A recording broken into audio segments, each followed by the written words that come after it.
ज़ुहूरुल live नाज़रीन, खबरनामे की शुरुआत करेंगे, लेकिन सबसे पहले अहम सुर्खियों पर एक नजर। असेंबली इंतखाबात के पहले मरहले के लिए कागजात नामजदगी दाखिल करने की आखिरी तारीख आज। असेंबली इलेक्शन के पहले मरहले के लिए नेशनल कॉन्फ्रेंस ने 18 उम्मीदवारों की पहली फहरिस्त की जारी। कांग्रेस ने 9 उम्मीदवारों की पहली फहरिस्त जारी कर दी है। रामबन में बादल फटने का वाक़ा, लड़के की लाश बरामद, खातून और बेटी अनोज, 7 अफराद लापता, रेस्क्यू ऑपरेशन बड़े पैमाने पर जारी। ऑल पार्टी से कोऑर्डिनेशन कमेटी का ऐलान, कश्मीर में 3 नशस्तों पर लड़ेंगे इलेक्शन।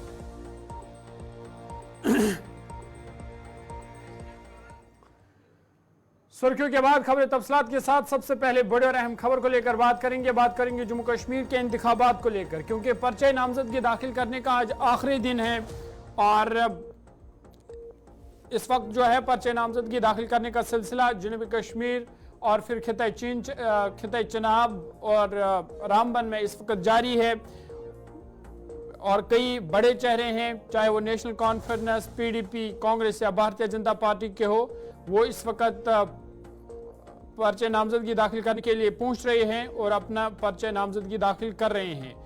वही आपको बता दें कि आज का दिन इसलिए भी अहम है क्योंकि आज आखिरी तारीख है पर्चे नामजदगी दाखिल करने के लिए और इस हवाले से जिस तरह से कल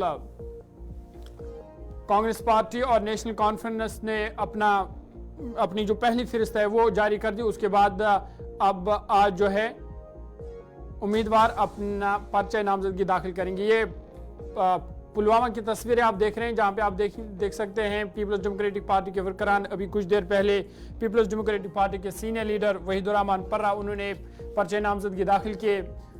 वहीं साथ ही साथ डीपीएपी, जम्मू कश्मीर अपनी party, national conference, Congress, Bharatiya Janata party वो मैदान में हैं और पर्चे नामजदगी जो है वो इस वक्त दाखिल कर रहे हैं। आपको बता दें कि जम्मू कश्मीर असेंबली इंतखाबात 2024 के पहले मरहले के लिए कागजात नामजदगी दाखिल करने की आज आखिरी तारीख है।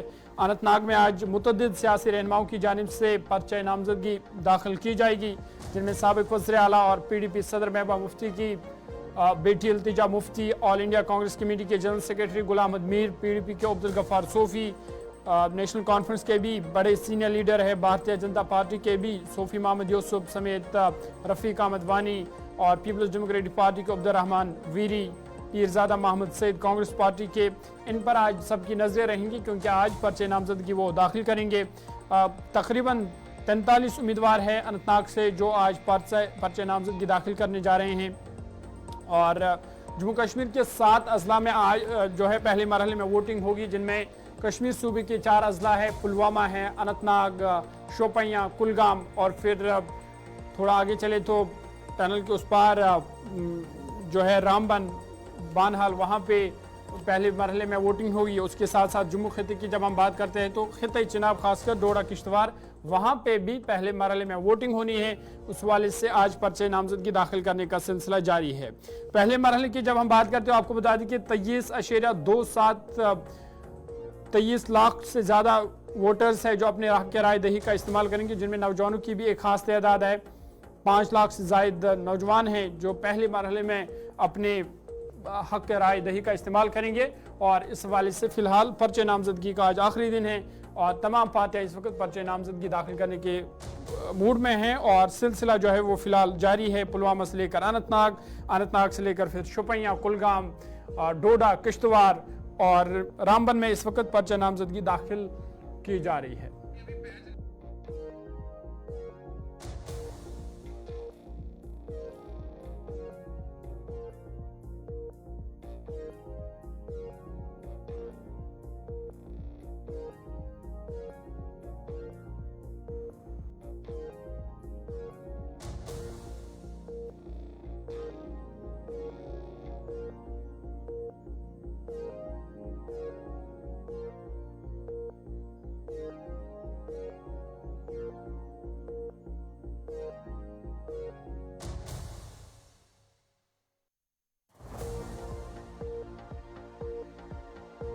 करने का सिलसिला जारी है। डोडा की तस्वीरें आपको जरा दिखाते हैं। डोडा से जो भारतीय जनता पार्टी के उम्मीदवार शक्तिराज परिहार अभी कुछ देर पहले उन्होंने अपने पर्चे नामजदगी दाखिल की। ये तस्वीरें हैं जहां पे मरकजी वजीर डॉक्टर जितेंद्र सिंह और भारतीय जनता पार्टी के दीगर कारकुनान जो थे वो उनके साथ शामिल थे। और शक्तिराज परिहार भारतीय जनता पार्टी के सीनियर लीडर माने जाते हैं, साबिक MLC भी रह चुके हैं। डोडा वेस्ट से आज उन्होंने अपने पर्चे नामजदगी दाखिल की। इस मौका पर जो ये तस्वीरें आप देख रहे हैं, मरकजी वजीर डॉक्टर जितेंद्र सिंह वो उनके साथ थे और इस दौरान जो शक्तिराज परिहार है उन्होंने अपने पर्चे नामजदगी दाखिल की। मरकजी वजीर डॉक्टर जितेंद्र सिंह ने इस मौके पर मीडिया से क्या कुछ कहा वो आपको सुनाते हैं। एक मिनट पहले सेटिंग करनी है तो पहले फिर बोलो डॉक्टर। हम सब भारतीय जनता पार्टी के कार्यकर्ता हैं और सदा एक साथ हैं और शक्तिराज परिहार हमारे बड़े होनहार उम्मीदवार हैं, पहले भी यहाँ से रहे हैं और पार्टी ने इनके ऊपर विश्वास करके इनको मैंडेट दिया है। आज इसका शुभारंभ हुआ इसको जमा करा करके। गठबंधन को कैसे देखते हैं सर? ये गठबंधन तो पहले भी रहे हैं, नाम बदलते रहे लेकिन उसके बावजूद भी भारतीय जनता पार्टी को यहाँ से जीत हासिल हुई है, तो इससे हमें कोई फर्क नहीं पड़ता। सर 10 साल के बाद असेंबली इलेक्शन हो रहे हैं तो बीजेपी का क्या मैनिफेस्टो रहेगा नए जम्मू कश्मीर में? नहीं, वो तो आपने हमारा मैनिफेस्टो पढ़ लिया। हमारा मैनिफेस्टो राष्ट्रवाद पर आधारित है, विकास पर आधारित है। ये सवाल आपको बेहतर है कि कांग्रेस पार्टी से पूछा जाए, क्योंकि दोनों के मैनिफेस्टो में कॉन्ट्रडिक्शन है। जो नेशनल कॉन्फ्रेंस वाले कहते हैं कि जय ही हमें मौका मिलेगा हम 370 को बाहर निकलेंगे, लेकिन कांग्रेस का क्या मौक़िफ़ है? सवाल ये है। भारतीय जनता पार्टी को पूछने की जरूरत नहीं है। भारतीय जनता पार्टी जब 370 नहीं हटाता तब भी हम कहते थे कि जिस दिन हमें बहुमत मिलेगा हम हटाएंगे। श्यामा प्रसाद मुखर्जी से लेकर के जब तक जनसंघ का जन्म हुआ था सन 1952-53 से, तब तक हमारा मौक़िफ़ था। लेकिन इनसे पूछा जाए कि इनका क्या स्टैंड है, ये इधर है कि उधर है, या कहीं भी नहीं है। हम बड़े आसानी से, सरलता से, बिना किसी दिक्कत के सरकार बनाने में कामयाब है। बिल्कुल नॉमिनेशन की आखिरी डेट आज है, बिल्कुल डीसी ऑफिस के बाहर है जहां पे लोगों का जमावड़ा आपको देखने को मिलेगा। मेरे साथ हैं 52 कॉन्स्टिट्यूंसी के शेख रियाज जो कांग्रेस पार्टी से इलेक्शन लड़ने को जा रहे हैं। सर क्या बताना चाहोगे, अभी नॉमिनेशन भरने आप जा रहे हैं, किस तरह की तैयारियां हैं और किन किन मुद्दों पे इलेक्शन लड़ा जाएगा? देखिए हमें बहुत कम समय मिला है, अभी हमें नॉमिनेशन पेपर फाइल करना है। नॉमिनेशन पेपर फाइल करके हम आते हैं, क्योंकि सबसे बड़ा ज़रूरी काम तो यही है। अगर नॉमिनेशन पेपर ही फाइल नहीं होगा, हमें मैंडेट जो मिला है वो लास्ट दिन शाम को मिला है। अभी हमें थोड़ा सा तैयारी करनी थी, तैयारी हम नहीं कर पाए, लेकिन फिलहाल तो हम नॉमिनेशन को फाइल करेंगे, उसके बाद हम सभी लोगों से बात लगता है किन किन मुद्दों पे इस इलेक्शन को लड़ा जाएगा?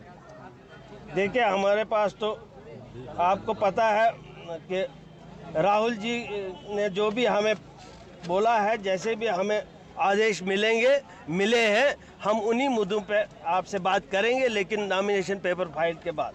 चलिए नॉमिनेशन के बाद बात की जाएगी मीडिया के साथ, और ये लोगों का जमावड़ा हम आपको दिखाना चाहेंगे। जिस तरह से MP इलेक्शन जब हुए थे, इस तरह की ही तस्वीरें, लोगों में जज्बा और जुनून देखने को मिला था। जिला डोडा के अंदर जहाँ पे शक्तिराज परिहार उन्होंने भारतीय जनता पार्टी के उम्मीदवार के तौर पर पर्चे नामजदगी दाखिल की है। पुलवामा जो दूसरे अजला वहां पे भी इस वक्त जारी है। सीधा अपने नुमाइंदों के पास चलेंगे, ग्राउंड जीरो पर इस वक्त हमारे साथ है।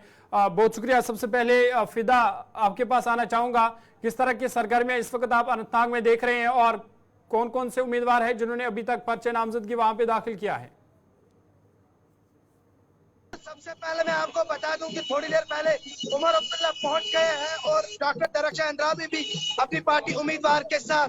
तो ये तस्वीरें मैं आपको लाइव तस्वीरों में दिखाने की कोशिश कर रहा हूं कि बीजेपी की ये जो महिला, ये जो खवातीन का ब्रिगेड है, यहाँ पे गाते हुए नजर आ रहे हैं अपने उम्मीदवार के लिए। तो ये तस्वीरें जो है बराह रास्त मैं आपको गुलिस्तान पर दिखाने की कोशिश कर रहा हूँ, जहाँ पे रफीक अहमद वानी और उनके साथ एडवोकेट वजाहत हुसैन और दरक्षा इंद्राबी उनके हमरा यहाँ पे नजर आ रहे हैं। तो यहाँ पे खवातीन की एक बड़ी ब्रिगेड ये मौजूद यहाँ पे। तो ये मैं जरूर आपको ये तस्वीरें जो है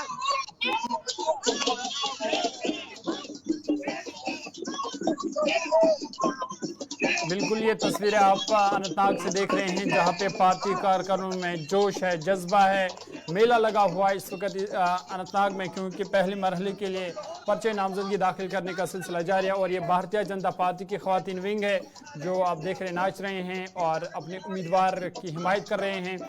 और क्योंकि आज आखिरी तारीख है पर्चे नामजदगी दाखिल करने का, और भारतीय जनता पार्टी के कई उम्मीदवार हैं जो आज पर्चे नामजदगी दाखिल करने जा रहे हैं। और ये भारतीय जनता पार्टी के जो उम्मीदवार हैं उनके हमरा जो ख़वातीन आई है, पार्टी के कारकुन आए हैं, वो इस वक्त वहाँ पे जश्न मना रहे हैं और अपने उम्मीदवार की हिमायत कर रहे हैं। जहाँ पे खवातीन के साथ साथ जो कारकुनान है वो यहाँ पे पार्टी के उम्मीदवार के हक में यहाँ पे जो फलक शकाफ नारे हैं वो देते हुए नजर आ रहे। तो पीर मंसूर के साथ साथ यहाँ पे मैं जो आजाद उम्मीदवार है वो उससे अपना नाम पर्चा नामजदगी दाखिल किया है। और थोड़ी देर के बाद यहाँ पे जो रफीक अहमद वानी है पार्टी के, बीजेपी के, और एडवोकेट वजाहत हुसैन, वो यहाँ पे उन्होंने अपना पर्चा दाखिल करने के लिए गए। और उमर अब्दुल्ला के साथ एडवोकेट अब्दुल मजीद भट्ट लारमी। एक और तस्वीर में आपको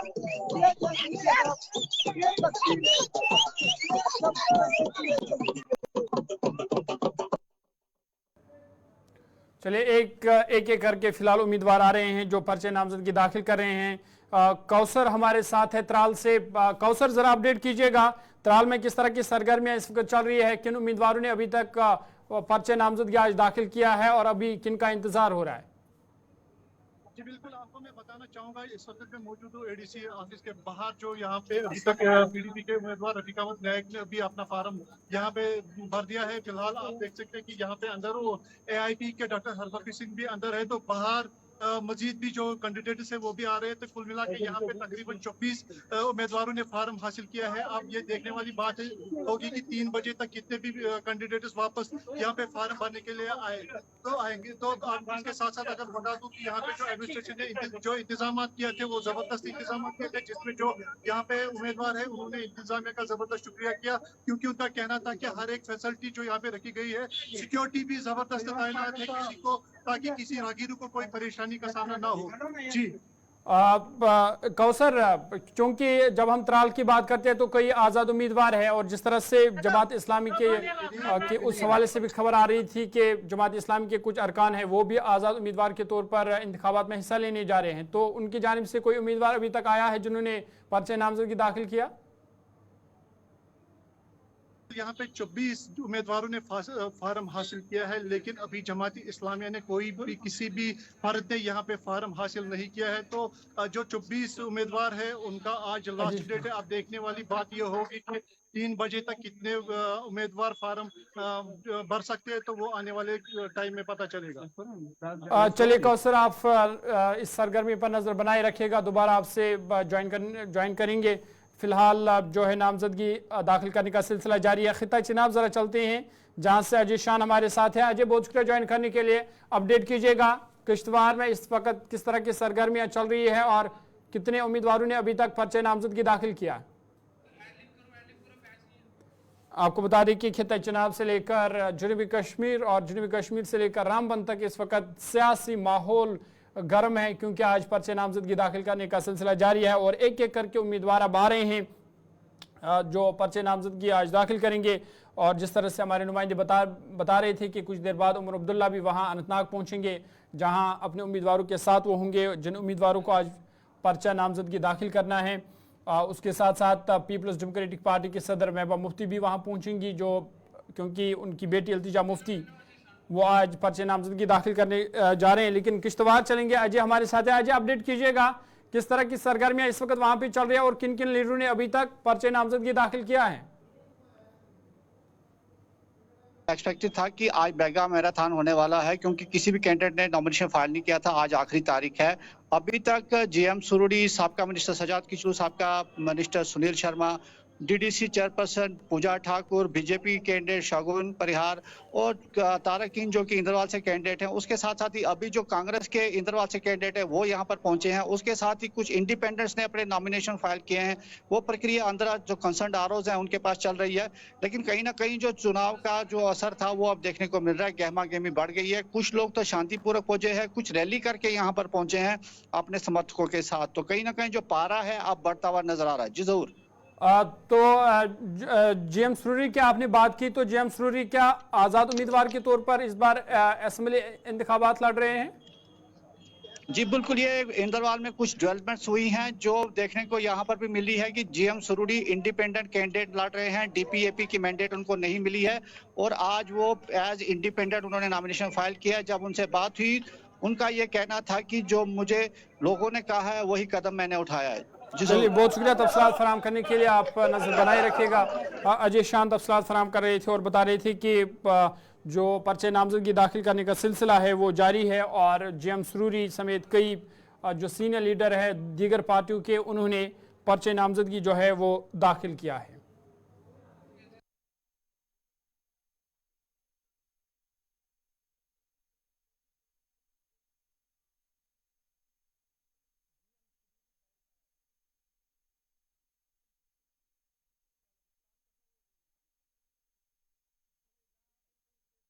जो सीनियर लीडर डीपीएपी के रह चुके हैं लेकिन अब आज़ाद उम्मीदवार के तौर पर जेएम सुरूरी, उन्होंने पर्चे नामजदगी दाखिल की है। इस मौका पर मीडिया से बात की। जेएम सुरूरी क्या कुछ कह रहे हैं वो आपको सुना दें।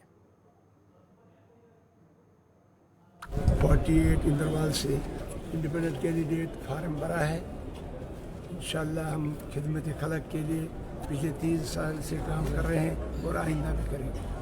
ये तो मेरे लोगों की मर्जी के मुताबिक इंडिपेंडेंट कैंडिडेट 48 इंदरवाल से इंडिपेंडेंट कैंडिडेट फार्म भरा है। इंशाल्लाह हम खिदमत खलक के लिए पिछले 3 साल से काम कर रहे हैं और आइंदा भी करेंगे। ये तो मेरे लोगों की मर्जी के मुताबिक इंडिपेंडेंट कैंडिडेट 48 इंदरवाल से इंडिपेंडेंट कैंडिडेट फार्म भरा है। चले, किश्तवाड़ में जहां सियासी सरगर्मियां इस वक्त तेज है, वहीं नेशनल कॉन्फ्रेंस के उम्मीदवार पूजा ठाकुर, उन्होंने अभी कुछ देर पहले वो कागजात नामजदगी दाखिल करने के लिए पहुंचे और कागजात नामजदगी उन्होंने दाखिल की है। बता दें कि नेशनल कॉन्फ्रेंस के कैंडिडेट है मुश्तरका तौर पर नेशनल कॉन्फ्रेंस और कांग्रेस पार्टी की नागसिनी पैडर से उन्होंने आज पर्चे नामजदगी दाखिल किया। मीडिया से भी बात की, क्या कुछ कह रहे हैं सुनते हैं। सबसे पहले तो इसके लिए मैं अपनी पार्टी का शुक्रिया अदा करना चाहूँगी कि 4 साल के इतने कम टेन्योर में उन्होंने कुछ ऐसा देखा कि मुझे पाडर नागसनी से टिकट दिया गया। आप जैसे देख रहे हैं कि टिकट को लेके कितना ज़्यादा रोष जो जिन भी पार्टीज़ में बड़े बड़े नेताओं को टिकट्स नहीं मिला है उनके बीच है। तो मैं अपने आप को एक खुश नसीब महसूस कर रही हूँ कि पार्टी ने मुझे टिकट दिया और इस काबिल समझा कि मैं पाडर नागसनी से इलेक्शन लड़ सकूँ। प्रायोरिटीज़ क्या रहने वाली हैं? देखिए, प्रायोरिटीज़ मैं बार बार कह रही हूँ, कुछ नया ही हम करेंगे। एज ए न्यू फेस हम आ रहे हैं और बहुत सारे ऐसे इश्यूज़ हैं जिनको एड्रेस करना हमारा पहला प्रायोरिटी रहेगा।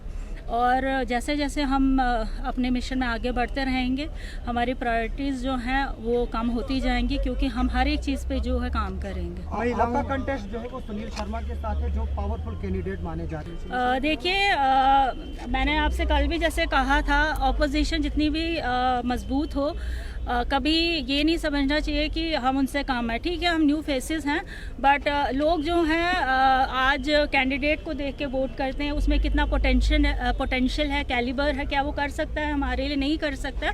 तो मुझे लगता है पाडर नागसनी की जनता जो इतनी समझदार है कि वो कुछ ना कुछ वैसा ज़रूर मुझ में देखेगी कि मुझे वोट करे।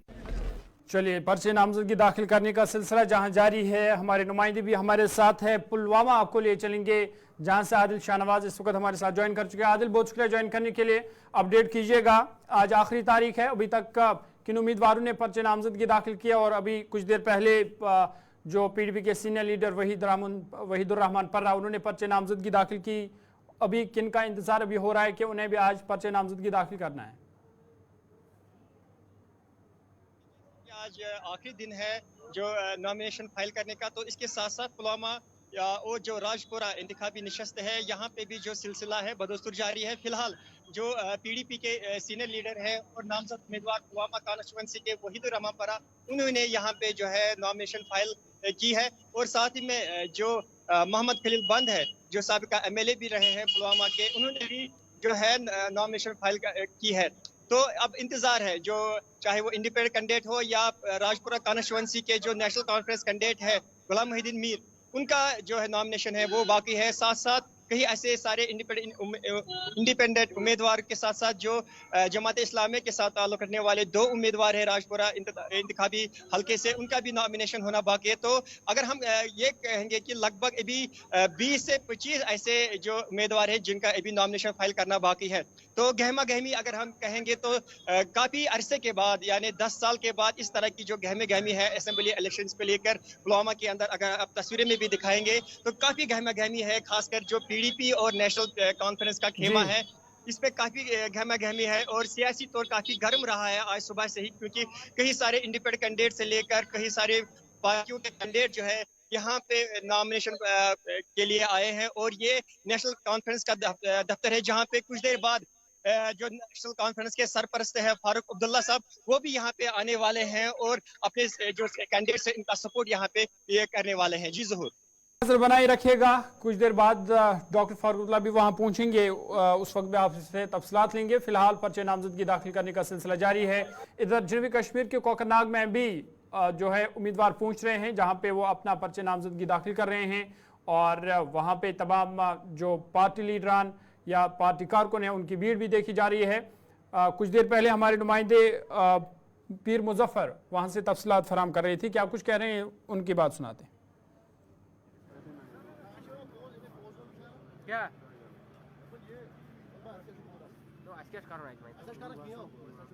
इस वक्त मौजूद हूँ कोकरनाग में, जहाँ पे आप मेरे पीछे दिख रहे हैं जो रिटर्निंग ऑफिसर का जो ऑफिस है एसडीएम ऑफिस कोकरनाग। यहाँ पे जो मुख्तलिफ रीजनल पार्टी से वाबस्ता उम्मीदवार वो यहाँ पे पहुँच चुके हैं। सबसे पहले पीपल्स डेमोक्रेटिक पार्टी से वाबस्ता जो नामजद उम्मीदवार चौधरी हारून खटाना पहुँचे अपने वर्करों के हमरा, और यहाँ पे वो इस वक्त फार्म अंदर दाखिल कर। इसके साथ साथ और भी कई जो उम्मीदवार हैं उनकी आमद भी तवक्का है। लेकिन साथ ही बताना चाहूँगा जो ये एरिया है यहाँ पे मीडिया को रेस्ट्रिक्ट किया गया है इस गाड़ी से कि आप 100 मीटर अवे रहे इस प्रेमिसेस से, और कहीं न कहीं जो ये प्रोसेस है इसको यहाँ पे स्मूथली इस वक्त चलाया जा रहा है। मैं सारा आपको ये व्यूअर यहाँ पे दिखाना चाहूँगा।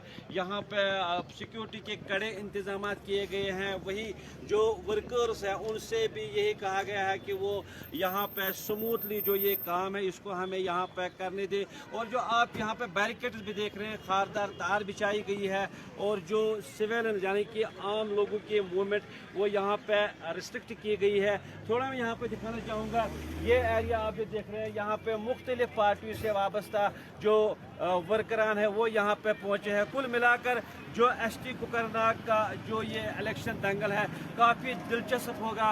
कहीं पीडीपी, कहीं बीजेपी, कहीं नेशनल कॉन्फ्रेंस, अपनी पार्टी, आम इत्तेहाद, जितनी भी पार्टियां मैं किन किन का नाम लूँ, लेकिन अब ये पता चलेगा जब यहाँ पे वोट डाले जाएंगे और कौन बाजी मार सकता है ये तो आने वाला वक्त ही बताएगा। लेकिन कुल मिलाकर जो इस वक्त यहाँ पे माहौल है, माहौल अच्छा है और इलेक्शन का बिगुल बजते ही चलिए जो आखिरी मरहले के लिए पर्चे नामजदगी दाखिल करने का सिलसिला जहाँ जारी है, वहीं इस बीच बड़ी खबर इस वक्त आ रही है शुमाली कश्मीर से। इस वक्त की बड़ी खबर है जहां पे पीपल्स कॉन्फ्रेंस को बड़ा झटका लगा है, क्योंकि साबिक एमएलसी और पीपल्स कॉन्फ्रेंस के सीनियर लीडर यासिर रेशी ने पार्टी से इस्तीफा दे दिया है। बड़ी खबर आपको बता रहे हैं शुमाली कश्मीर के बानीपोरा से, जहां पे पीपल्स कॉन्फ्रेंस को बड़ा झटका लगा है, क्योंकि पार्टी के सीनियर लीडर यासिर रेशी ने पार्टी से इस्तीफा दे दिया है। उन्होंने बताया कि जाती वजूहात की बिना पर उन्होंने फिलहाल पार्टी से इस्तीफा दे दिया है।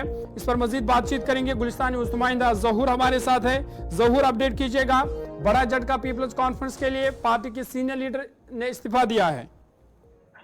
बिल्कुल जरूर, अगर बात करेंगे अभी कुछ देर पहले जो है एक्स एमएलसी यासिर रेशी जो पीपल्स कॉन्फ्रेंस से बड़ी देर से वाबस्ता थे और हालांकि पीडीपी जो बीजेपी कोalition गवर्नमेंट चली उसमें एक्स एमएलसी भी रह चुके थे, 2 बार इसको टर्न दिए गए थे और आज इसने जो है रिजाइन कर दिया। हालांकि मैंने अभी जो इसकी फोन पे भी बात की, बिल्कुल इसने इस बात की वाज़ह कर दिया है कि मैंने पीपल्स कॉन्फ्रेंस की इख्तियारात किए हैं, और अभी जो उससे बात मैंने की, और उसका ये भी कहना है कि मैं जो सजाद गनी लोन जो पीपल्स कॉन्फ्रेंस के जो प्रेसिडेंट है, मैं उसका बहुत शुक्रगुजार हूँ। उन्होंने मुझे सिखाया, उन्होंने मुझे अच्छा जो एक मौका दिया है अपनी पार्टी में, मैं उसका भी शुक्रगुजार हूँ। लेकिन कुछ वजह से मैं ज़हूर, ये एक पेशरफ्त ऐसे वक्त में हो रही है जब असेंबली इंतखाबात करीब है, तो आगे का लाही अमल क्या होगा यासिर रईसी का? क्या वो किसी दूसरी पार्टी के साथ ज्वाइन करेंगे या आजादना तौर पर आने वाले असेंबली इंतखाबात में इलेक्शन लड़ेंगे? जी बिल्कुल, बताया जा रहा है कि कई पार्टी से उसकी जो बात चल रही है, जो हमें जराए कह रहे हैं कि कई पार्टियों से इसका जो कई दिनों से चल रहा है, तो आज शायद कुछ इसमें जो अभी तबादला हुआ, अभी जो इम्प्रूवमेंट होगी इसमें आपस में, तो अभी उसने जो रिजाइन कर दिया गया। हालांकि इससे पहले ही जो है ये बताया जा रहा था कि यासिर रिजाइन करने वाले हैं इसमें। हालांकि एक बड़ा फैक्टर है जो सोनावारी जिसमें लड़ रहा है, जो इसका सोनावारी कॉन्स्टिट्यूंसी है, वहाँ पे लड़ रहा है। 2014 में इसने जो 30,000 वोट यहाँ पे लिए हैं, 400 वोट से इसने हारा है। जो इसके यहाँ पे भाजपा जिसका हरीफ था उस वक्त जो मोहम्मद अकबर लोन जो MP रह चुके थे, तो उस 3 बार भी उसके साथ इसका क्लोज कंटेस्ट था। तो एक बड़ा झटका पीपल्स कॉन्फ्रेंस के मजबूत कैंडिडेट माना जा रहा है सोनावारी कॉन्स्टिट्यूंसी में। तो फिलहाल पार्टी से इलाहिदा हो गई। बहुत शुक्रिया तफसीलात फराहम करने के लिए। ज़हूर बानीपोरा से तफसीलात फराहम कर रहे थे और बता रहे थे कि पीपल्स कॉन्फ्रेंस को ये बड़ा झटका लगा है क्योंकि सीनियर लीडर यासिर रईसी ने फिलहाल पार्टी से इस्तीफा दे दिया है, और ये एक पेशरफ्त इस वक्त में हुई है जब असेंबली इंतखाबात करीब है, तो आइंदा दिनों में शायद वो अपना जो मुस्तकबिल का लाई अमल है उस वाले से यासिर रईसी बात करेंगे। फिलहाल अभी तक के उर्दू खबरनामे में इतना ही। इजाज़त दीजिए, अल्लाह हाफ़िज़।